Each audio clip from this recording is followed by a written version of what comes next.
Feng नियान, जो इस story का मेन कैरेक्टर है, वो सीक्रेटली अपने क्लास प्रेसिडेंट से प्यार करता था। वो एक ओताकू है, उसका नाम है गु शाओचिंग और ये हमारा इस स्टोरी का सेकंड मेन कैरेक्टर है। इसके बाद हमें एक साइड कैरेक्टर को दिखाया जाता है, उसका नाम है वांग लिंग। वो फेंग नियान की दोस्त थी। आखिर फेंग नियान क्लास प्रेसिडेंट को इतना पसंद क्यों करता था? उनकी मुलाकात शायद 3-4 बार ही हुई होगी और हर मुलाकात में प्रेसिडेंट नियान को हिट करते रहते थे, क्योंकि वो स्कूल के रूल रेगुलेशन को सही से फॉलो नहीं करता था, जैसे कि हेयर कलर करना, शर्ट को इन ना करना। पर गु शाओचिन इतना भी बुरा नहीं है, वो दिल से बहुत अच्छा पर्सन है। एक दिन जब नियान के हाथ में चोट लग जाती है तब वो प्रेसिडेंट उसके हाथ में बैंडेज लगाता है। पर देखो तो उसने कितनी सारी बैंडेज लगाई है। जब प्रेसिडेंट शाओ नियान को इस तरह से ट्रीट करता है वो उस पे और भी ज्यादा अट्रैक्टेड हो जाता है। एक दिन तो वो प्रेसिडेंट से पूछ ही लेता है, क्या तुम मुझे लाइक करते हो? ये सुन के शाओ बहुत ही ज्यादा हैरान में पड़ जाता है। नियान ब्लश करते हुए कहता है, मैं तुम्हारा आंसर जानना चाहता हूँ। जिसपे शाओ अपना ग्लास उतारते हुए कहता है, मैं तुम्हें ये नहीं बताऊंगा इडियट। फिर ऑथर हमें कुछ ऐसे सीन्स दिखाता है जिसकी वजह से हमें स्टोरी को आगे पढ़ने का मन करता है। अभी आपके मन में सवाल चल रहा होगा, क्या ये सीन इस स्टोरी में इंक्लूडेड है या फिर नहीं?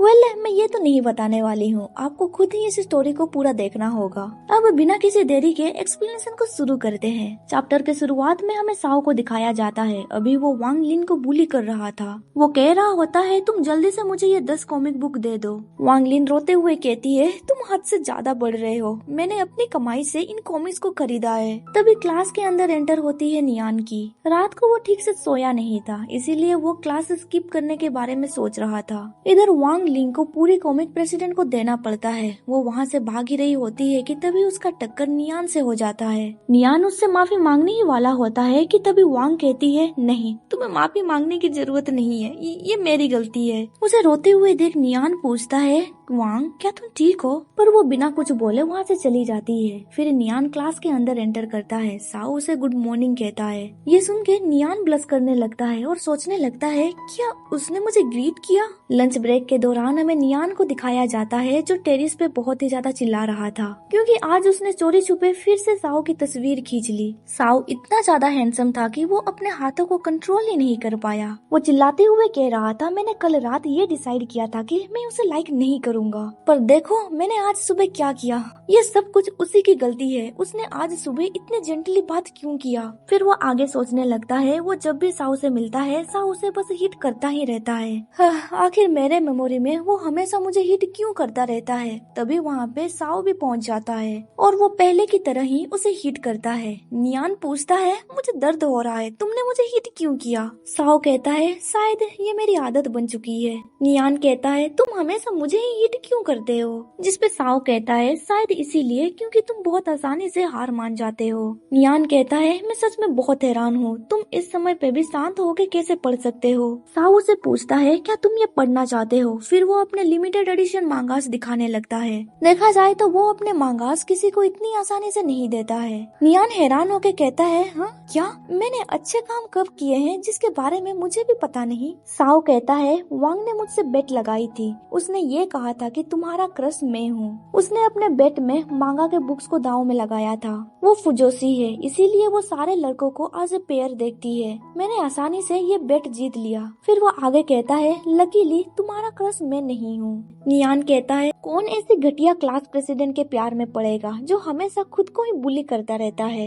ये सुन के शाओ गुस्से से कहता है, तुमने क्या कहा? नियान को तो बहुत बुरा लग रहा था, क्योंकि उन दोनों का रिलेशनशिप दोस्त की तरह भी नहीं था। ये बात सच है कि वो उसे पसंद करता है, पर क्या शाओ को इस तरह की चीजें बेट में लेनी चाहिए थी? इसके बाद सीन शिफ्ट होता है और हमें वांग को दिखाया जाता है। अभी वो शाओ से कह रही होती है, क्या तुमने नियान को फिर से बुली किया? वो पूरे दिन बीमार रहा। ये सुन के शाओ कहता है, तुम उसके बारे में इतना केयर क्यों कर रही हो? क्या तुम उसे लाइक करती हो? वांग कहती है, तुम ये कैसी नॉनसेंस बातें कर रही हो? ऑफ कोर्स मैं उसे नहीं करती हूँ। फिर वो अपने ही इमेजिनेशन में खो जाती है और कहती है, इस दुनिया में रहने का मेरा सिर्फ एक ही मकसद है, मैं बस इतना होप करती हूँ कि मैं जिस लड़के को पसंद करूँ उसका एक लवर रहे और फिर वो दोनों साथ में हमेशा रहे। ये सब कुछ नियान भी दूर से देख रहा होता है। वो सोचने लगता है, क्लास प्रेसिडेंट और वांग दोनों इतने क्लोज हैं, मैं बहुत ही ज्यादा जेलस फील कर रहा हूँ। तभी साओ उसकी ओर सडनली देखता है, पर नियान अपना सर नीचे कर लेता है। फिर वो वांग से कहता है, मैं तुम्हारा मांगा वापस कर दूंगा। ये सुन के वांग हैरान में पड़ जाती है और कहती है, क्या तुम सच में मुझे वापस कर दोगे? पर ये लिमिटेड एडिशन है। साओ कहता है, मुझे सडनली इसमें इंटरेस्ट नहीं आ रहा है। जिसपे वांग कहती है, क्या तुम ये सब कुछ फेंग नियान की वजह से कर रहे हो? साओ गुस्से से कहता है, जल्दी से इन्हें ले जाओ, नहीं तो मैं अपने शब्द वापस ले लूंगा। फिर वो नियान के पास जाके कहता है, तुम कब तक यहाँ पे लेटे रहोगे? मेरे साथ लाइब्रेरी चलो कुछ रिसर्च करने के लिए।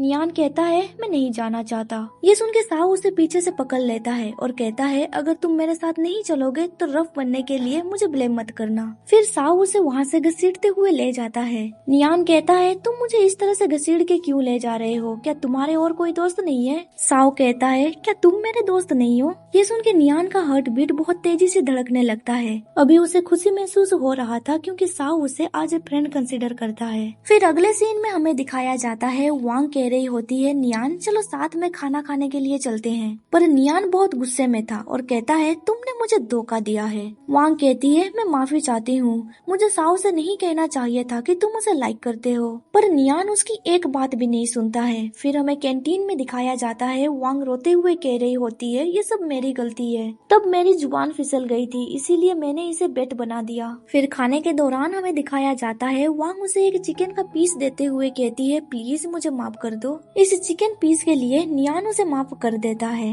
फिर खाने के दौरान वांग कहती है, तुम्हें ज्यादा हर्ट ब्रोक फील करने की जरूरत नहीं है, मैं साओ को अच्छी तरह से जानती हूँ बचपन से। भले ही उसकी जुबान कड़वी है पर वो दिल से अच्छा है। देखो उसने कल मुझे मेरी मांगा रिटर्न कर दी।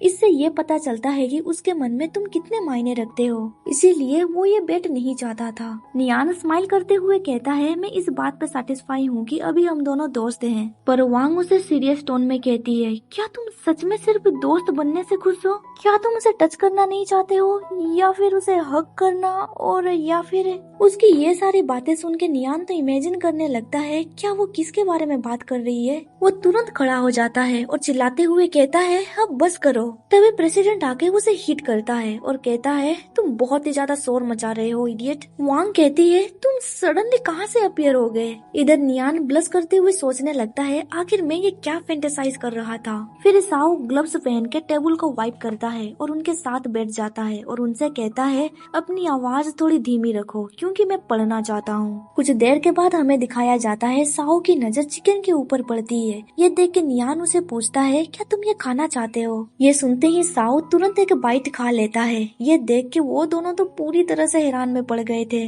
साओ कहता है, तुम कहाँ खोए हुए हो, मुझे खाना खिलाओ। मैं अपने बुक्स को गंदे करना नहीं चाहता हूँ। वो ये इसीलिए कह रहा था क्योंकि ये मांगा नई थी। नियान भी इसके लिए मना नहीं कर पाता है। चिकन पीस खिलाने के बाद नियान उससे कहता है, तुम्हारे माउथ पे लगा है।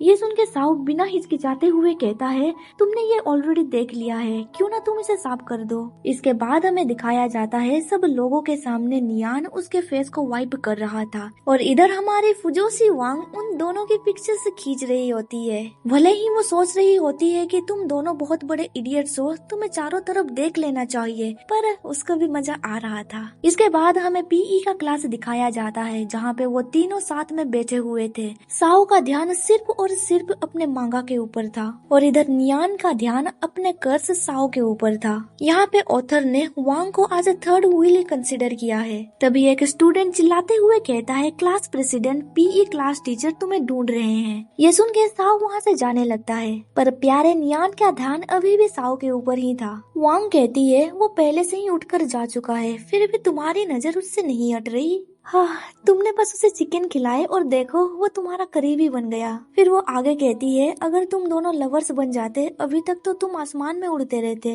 लवर्स सुन के नियान बहुत ही ज्यादा ब्लश करने लगता है। वो कहता है, मैंने कभी भी लवर्स या ऐसा वैसा कुछ सोचा नहीं था। वांग उसे टीज करते हुए कहती है, नियान तुम इतने क्यूट क्यों लग रहे हो। फिर वो आगे कहती है, तुम कितने डम हो, मैं तुम्हें कुछ ट्रिक सिखाऊंगी ताकि तुम उस नर्ड साओ को अपने जाल में फंसा सको। अगले सीन में हमें दिखाया जाता है वांग उसे एक कॉर्नर में ले गई होती है और कहती है हमें ये करना होगा। नियान कहता है क्या मुझे ये सच में करना होगा? वांग कहती है मेरा भरोसा करो ये काम करेगा।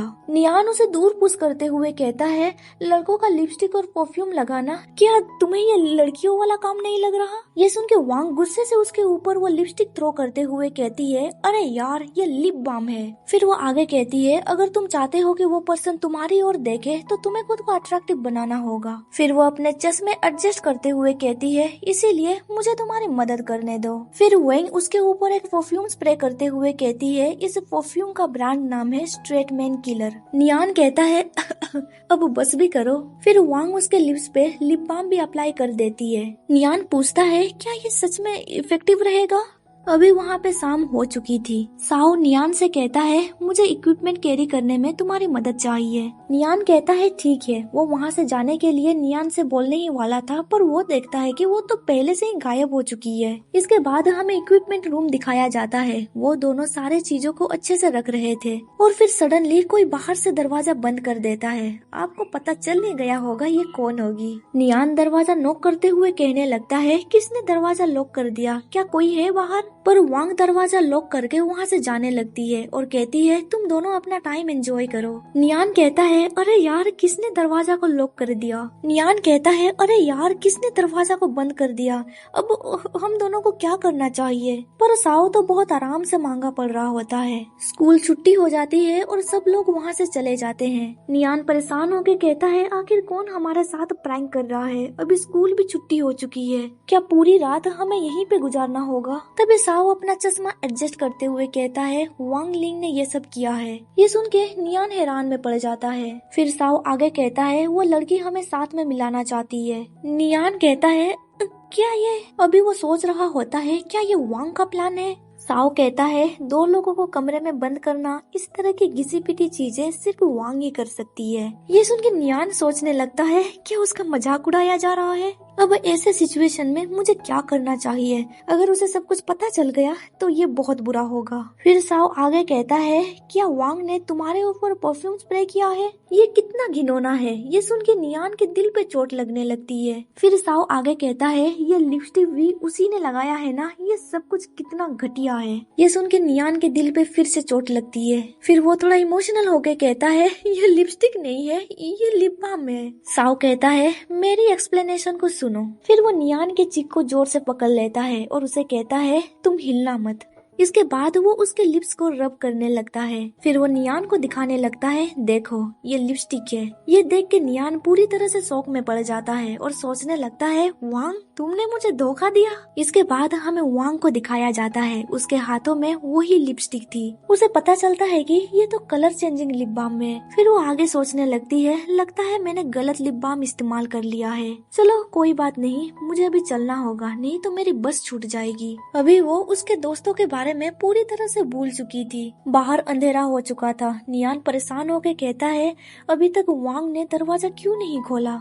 यहाँ पे ये चैप्टर खत्म होता है। आपको ये फर्स्ट पार्ट कैसा लगा कमेंट करके जरूर बताइएगा। अगर अभी तक आपने चैनल को सब्सक्राइब नहीं किया है तो सब्सक्राइब कर दो ताकि आपको आने वाली हर वीडियो का नोटिफिकेशन मिल सके। Thank you for watching my video. अब मिलते हैं इसके नेक्स्ट पार्ट पे।